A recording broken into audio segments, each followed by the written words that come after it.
Barkanku da zuwa tashar Alkhairat TV, da fatan za ku danna mana alamar subscribe da ƙararrawar sanarwa da like.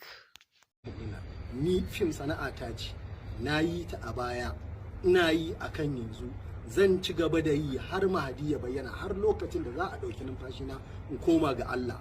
Ina alfahari da cewa ni ɗan fim ne, ina alfahari da idan 'ya'yana sun taso, idan suna da ra'ayi su yi fim ɗin nan, ba matsala ba ce a gurina. Ina sa rai zan mutu in tafi gaban Ubangiji a matsayina na ɗan fim, insha Allah.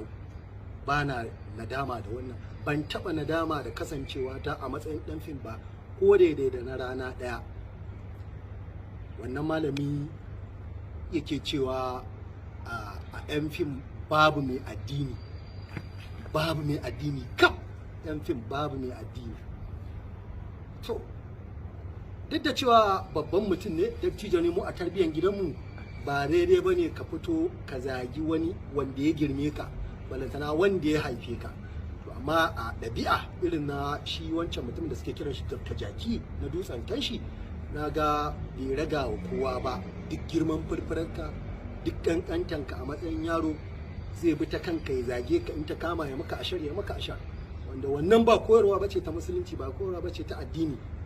Ina ba shi shawara a matsayin shi wanda yake sanye da riga ta malanta, wannan abubuwan da yake kuskure ne, ba daidai ba ne, ya kamata ya gyara ya daina.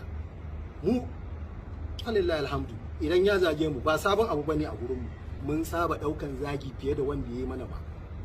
Saboda haka shawara ne ya daina taɓa malamai da suka fi shi wajen neman suna.